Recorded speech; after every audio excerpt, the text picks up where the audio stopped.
Supreme court ने एक बहुत बड़ा फैसला देते हुए मेंस्ट्रुअल हाइजीन यानी मासिक धर्म स्वच्छता को फंडामेंटल राइट घोषित कर दिया है। ये लड़कियों और महिलाओं के लिए एक बहुत बड़ा कदम है सुप्रीम कोर्ट का। किस प्रकार से मेंस्ट्रुअल हाइजीन को फंडामेंटल राइट घोषित किया गया है, क्यों किया गया है, और साथ ही इसके संबंध में स्कूलों को क्या निर्देश दिए गए हैं, चलिए इस वीडियो के माध्यम से जानने की कोशिश करते हैं। तो सुप्रीम कोर्ट के सामने एक पीआईएल दाखिल की थी, यानी पब्लिक इंटरेस्ट लिटिगेशन, जनहित याचिका दायर की थी। किसने? जे.आर. ठाकुर ने। और किसके माध्यम से की थी? वरुण ठाकुर, अधिवक्ता वरुण ठाकुर के माध्यम से की थी। और इसमें 3 तरह की डिमांड की गई थी। किस तरह की डिमांड थी? एक ये थी कि सभी स्कूलों को निर्देश दिए जाए कि जो बच्चियां कक्षा 6 से कक्षा 12 तक पढ़ रही हैं उनके लिए स्कूलों में मुफ्त सैनिटरी पैड उपलब्ध कराई जाए। दूसरी मांग इसमें यह की गई थी कि लड़कों और लड़कियों के लिए स्कूलों में अलग अलग शौचालय होने चाहिए, अलग अलग शौचालय उपलब्ध होने चाहिए। और तीसरी डिमांड ये थी कि स्कूलों में वस्तुतः मेंस्ट्रुअल हाइजीन को लेकर के जागरूकता कार्यक्रम चलाए जाने चाहिए, क्योंकि ये जागरूकता कार्यक्रम वस्तुतः मेंस्ट्रुअल हाइजीन को बनाए रखने के लिए, मासिक धर्म स्वच्छता को मेंटेन करने के लिए बहुत जरूरी है। तो ये डिमांड की गई थी और इसी का संज्ञान लेते हुए अब सुप्रीम कोर्ट ने इस पर एक महत्वपूर्ण फैसला दिया है। और सुप्रीम कोर्ट ने जो सबसे महत्वपूर्ण बात कही है वो ये कहा है कि जो मेंस्ट्रुअल हाइजीन है, जो मासिक धर्म स्वच्छता है, ये वस्तुतः आर्टिकल 21 के अंतर्गत एक महत्वपूर्ण फंडामेंटल राइट है। आर्टिकल 21 के अंतर्गत प्राण और दैहिक स्वतंत्रता का संरक्षण प्रदान किया गया है। सामान्य रूप से आप जीवन और व्यक्तिगत स्वतंत्रता के अधिकार के रूप में इसको जानते होंगे। और आप ये जानते हैं कि आर्टिकल 21 के अंतर्गत गरिमापूर्ण जीवन का अधिकार फंडामेंटल राइट है। तो यहां पर सीधे तौर पर कहा गया है कि गरिमा जो है, वो गरिमापूर्ण जो जीवन है वो केवल एक आदर्श ही नहीं होना चाहिए, बल्कि व्यावहारिक परिस्थितियों में उसे झलकना भी चाहिए।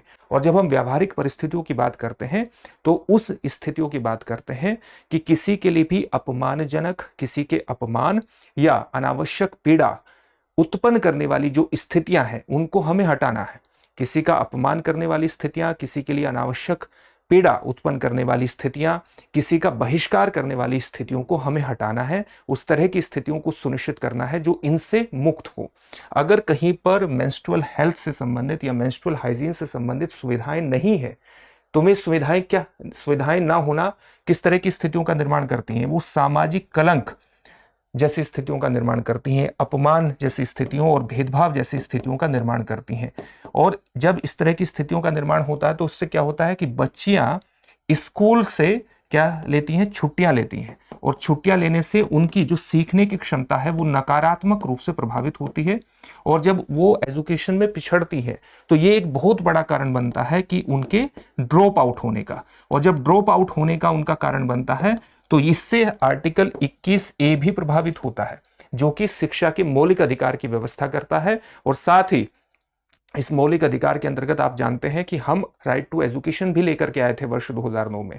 राइट टू एजुकेशन 2009 एक एक्ट भी लेकर के आए थे। तो उसके अंतर्गत भी हमने कुछ ऐसी व्यवस्थाएं की थी कि हमें बैरियर फ्री पहुंच एस्टेब्लिश करनी है स्कूलों तक, और साथ ही अलग अलग शौचालयों की भी व्यवस्था करती हैं। तो हम एक जो राइट टू एजुकेशन है उसका भी उल्लंघन हो जाता है। तो ये सुप्रीम कोर्ट ने महत्वपूर्ण बातें कही हैं। और स्कूलों के अंतर्गत इसमें किस प्रकार के निर्देश दिए गए हैं, यानी स्कूलों को क्या कहा गया है, वो जानना आपके लिए बहुत इंपॉर्टेंट है, उसको हम जानेंगे। इससे पहले इस बात को ध्यान में रखिएगा कि दृष्टि संस्थान ने आपकी जीएस की तैयारी को पूरी तरह से करवाने के लिए, आप घर बैठकर ही जीएस की तैयारी कर सकें, इस बात को ध्यान में रखते हुए एक कोर्स लॉन्च किया था जिसका नाम है GS studio foundation live online course. ये मात्र 24,999 में आपकी जीएस की तैयारी को मात्र 14 महीने में पूरा करा देगा। और इसकी सबसे खास बातों में ये शामिल है कि इसको करने के बाद जब आप दृष्टि संस्थान की किसी शाखा में जाएंगे और जीएस फाउंडेशन ऑफलाइन बैच में एडमिशन लेंगे तो ये सारी फीस वहां पर एडजस्ट हो जाएगी, यानी एक तरह से ये कोर्स आपको फ्री में पढ़ने वाला है। साथ ही जब आप इस कोर्स से जुड़ें तो इस फीस में आपको मैक्सिमम डिस्काउंट प्राप्त हो जाएगा अगर आप एक कोड का इस्तेमाल करते हैं, और कोड होगा मनीष कोड का इस्तेमाल करने पर आपको इस फीस में भी मैक्सिमम डिस्काउंट प्राप्त होगा। इसके संबंध में जो बैच हैं वो हिंदी, इंग्लिश और इंग्लिश तीनों में ही उपलब्ध हैं।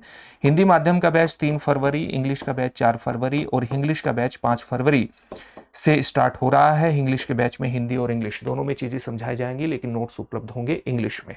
2 वर्षों तक करंट अफेयर्स की क्लासेस का एक्सेस रहेगा। जीएस के अलग अलग विषयों को कवर करती हुई 10 कलर्ड प्रिंटेड बुकलेट्स होंगी। साथ ही जो भी पढ़ाया जाएगा उसकी पीडीएफ फाइल होगी। नोट्स बनाने में कोई दिक्कत नहीं होगी।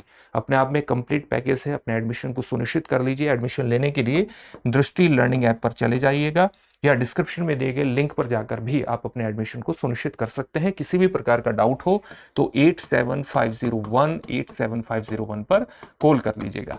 चलिए अब जानने की कोशिश करते हैं कि स्कूलों को किस प्रकार के निर्देश दिए गए हैं। जब हम स्कूलों को निर्देश की बात करते हैं तो कुछ महत्वपूर्ण निर्देश ये दिए गए हैं। महत्वपूर्ण निर्देशों में ये बात है कि चाहे निजी स्कूल हो और चाहे सरकारी स्कूल हो, सभी को अपने यहाँ पर एक महत्वपूर्ण रूप से स्वच्छ जल की आपूर्ति लगातार होते रहे, ऐसे शौचालयों को बनाना है, ऐसे शौचालय स्थापित करने हैं। और ये जो शौचालय हैं ये अलग अलग होने चाहिए लड़कियों और लड़कों के लिए। चाहे निजी स्कूल हो चाहे सरकारी स्कूल हो, उसको ये सीधे तौर पर निर्देश दे दिया गया है। जल की आपूर्ति इनमें निरंतर होनी चाहिए। स्वच्छता का इनमें विशेष रूप से ख्याल रखा जाना चाहिए। ये सीधे तौर पर निर्देश दिया गया है। साथ ही ये भी कहा गया है कि जो हमारे दिव्यांग छात्र हैं, दिव्यांग छात्र के लिए भी बैरियर फ्री, बाधा रहित शौचालयों का निर्माण होना चाहिए। ये भी बात कही गई है। साथ ही ये भी सुनिश्चित करने के लिए कहा गया है कि जो स्कूल है वो ऑक्सो बायोडिग्रेडेबल जो सैनिटरी पैड है वो मुफ्त में यानी फ्री में उपलब्ध कराएंगे और लगातार उनको ये उपलब्ध करवाना ही होगा। और ऑक्सो बायोडिग्रेडेबल सैनिटरी पैड कैसे होते हैं?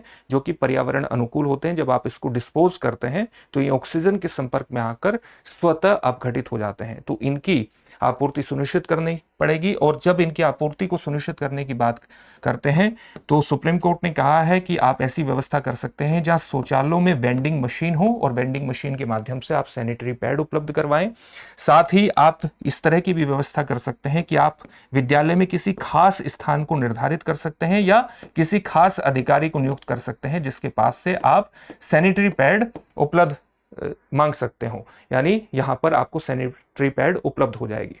साथ ही विद्यालयों में आपको एक पूरी तरह से सैनिटरी पैड्स की निपटान प्रणाली भी एस्टैब्लिश करनी होगी।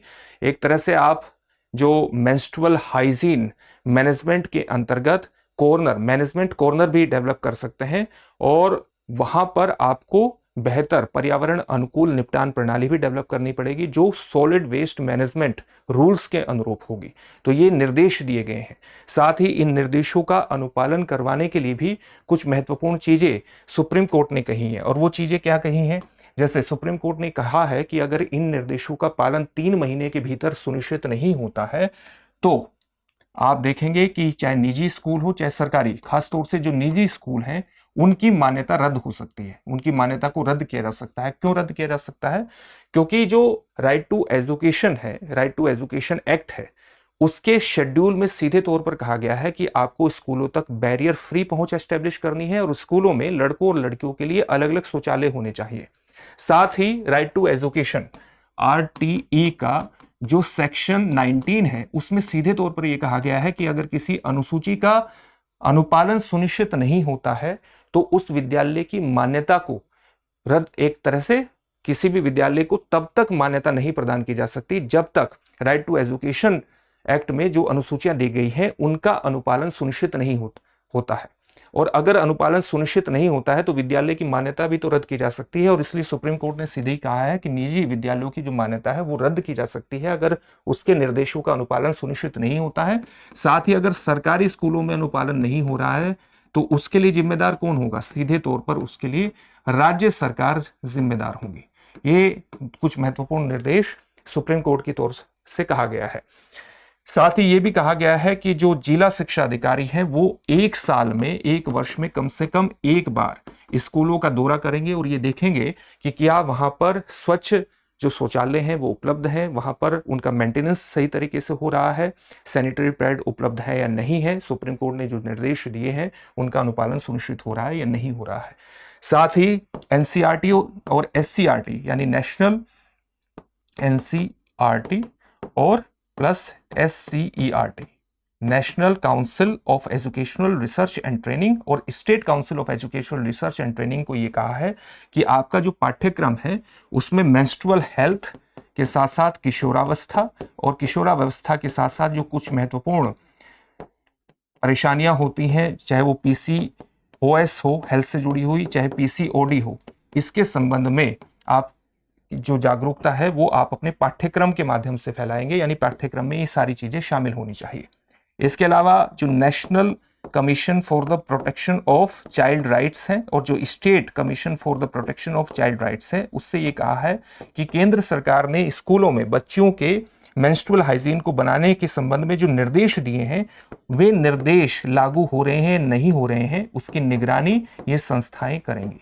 ये भी एक महत्वपूर्ण निर्देश दिया है सुप्रीम कोर्ट ने। और सुप्रीम कोर्ट का ये जो निर्णय है ये वस्तुतः एक कंटिन्यूइंग मैंडामस के रूप में है। मैंडामस क्या होता है, आप जानते हैं कि एक रिट होती है, और रिट क्या है, इसको हम परमादेश के नाम से जानते हैं। और रिट सुप्रीम कोर्ट आर्टिकल 32 के अंतर्गत जारी करती है। उसमें किसी सार्वजनिक अधिकारी को, सार्वजनिक संस्था को या जो निचली अदालतें हैं उसको ये कहा जाता है कि आप अपने कानूनी कर्तव्य का सांविधिक कर्तव्य है उसका अनुपालन सुनिश्चित करें, उसको कर्तव्य को निभाएं। तो इसको एक निर्देश को कंटिन्यूइंग मैंडामस के रूप में दिया गया है और इन सभी चीजों का अनुपालन सुनिश्चित करना होगा केंद्र सरकार को, राज्य सरकार को और केंद्र शासित प्रदेशों को भी। और 3 महीने के बाद फिर से सुनवाई होगी, क्योंकि 3 महीने का टाइम दिया गया है कि इन सभी निर्देशों का अनुपालन सुनिश्चित हो और किस प्रकार से निगरानी करनी है, ये भी पूरी व्यवस्था एक तरह से दी गई है। अब इससे जुड़े हुए एक प्रश्न को देखते हैं। प्रश्न क्या है, हाल ही में सुप्रीम कोर्ट ने मासिक धर्म स्वास्थ्य को किस संविधान के किस अनुच्छेद, माफ कीजिएगा, मासिक धर्म स्वास्थ्य को संविधान के किस अनुच्छेद के अंतर्गत मौलिक अधिकार माना है? आपके सामने ऑप्शंस हैं, अनुच्छेद 14, अनुच्छेद 19, अनुच्छेद 21 और अनुच्छेद 32। इस प्रश्न का उत्तर कमेंट बॉक्स में कमेंट करके जरूर दीजिएगा। फिर से एक नए सेशन में आपसे मुलाकात होगी। धन्यवाद। अब एग्जाम की तैयारी को और बेहतर करने के लिए हमारे चैनल को लाइक, शेयर और सब्सक्राइब करना ना भूलें।